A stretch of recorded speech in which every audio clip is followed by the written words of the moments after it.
Bonjour à tous, cette semaine je vous retrouve... Oh, il y a de l'écho. Cette semaine je vous retrouve dans une vidéo pour vous montrer toutes les étapes suite à la construction de l'abri pour que ça devienne un vrai atelier. Et donc cette semaine on parle peinture et vernis. C'est parti!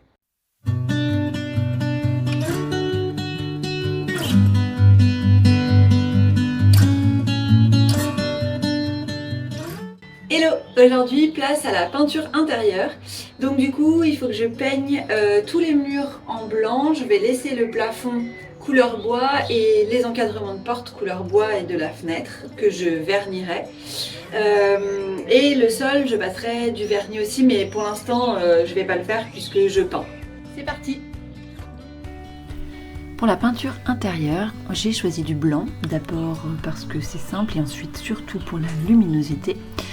Donc j'ai acheté une peinture écologique pour l'intérieur et j'en ai passé donc une seule couche partout.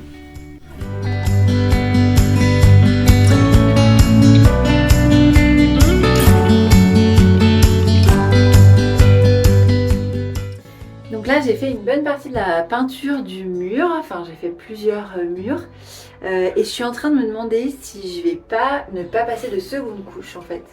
Parce que c'est hyper chouette comme ça. Ça rend super bien en fait. Un peu, ça fait un aspect un peu vieilli. Enfin, c'est très chouette. Donc je me demande si je vais pas continuer et passer une seule couche. On va voir. Le fait de passer une seule couche laisse bien apparaître les nœuds du bois, les fibres du bois, donc c'est très joli. Et on voit que j'ai dû m'y reprendre à 2 fois parce qu'au départ je n'avais pas assez de peinture.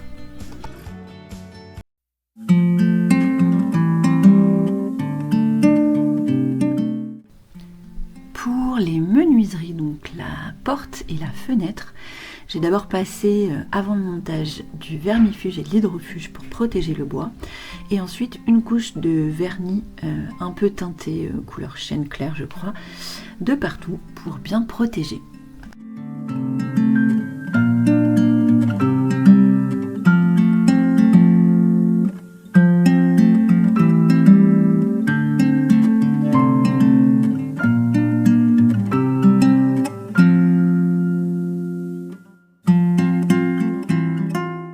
Le sol avait été bien sali pendant la construction, c'est normal malgré la bâche de protection. Du coup je l'ai nettoyé et ensuite j'ai trouvé dans l'atelier de mon père une ponceuse dont je me suis servi du coup pour le poncer intégralement, pour enlever en fait toutes les petites taches de peinture ou alors les petites taches qui s'étaient un petit peu incrustées parce qu'on n'avait pas protégé le bois. Je l'avais uniquement vermifugé et donc hydrofugé. Surtout pour le dessous en fait du sol qui était en contact avec l'humidité. Et ensuite j'ai appliqué une couche de vernis, encore là le même vernis que sur les portes, sur la porte et les fenêtres, pour pouvoir le protéger.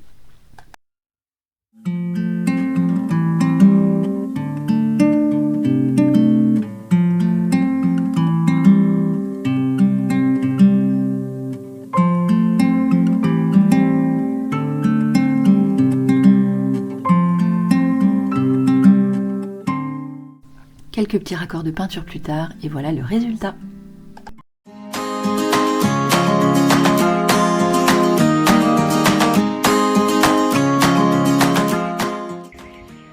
Hello. Alors aujourd'hui je vais attaquer la peinture extérieure, donc je suis vraiment super contente. Et bien sûr je choisis de faire ça à 16h où il fait le plus chaud, il y a un soleil qui tape. Bon c'est super agréable du coup parce que j'ai pas froid. Donc c'est parti, je vais commencer par la façade avant, comme ça je pourrais vraiment me rendre compte tout de suite de ce que ça donne.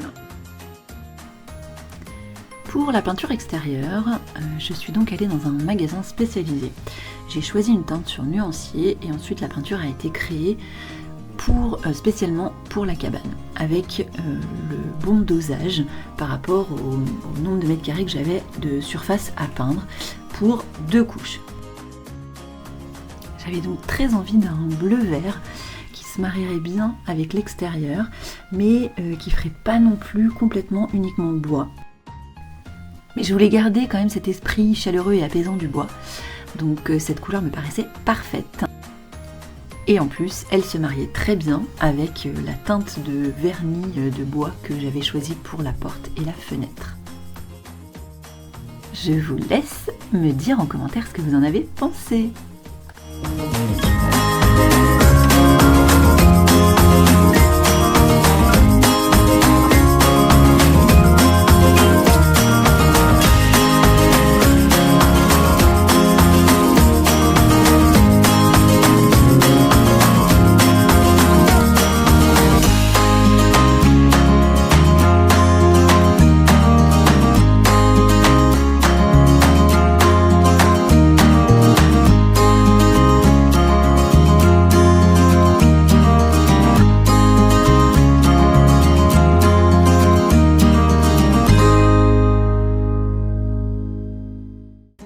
Et voilà les amis, je suis super contente de vous avoir montré toutes ces petites étapes pour finir la cabane, pour l'embellir et la protéger.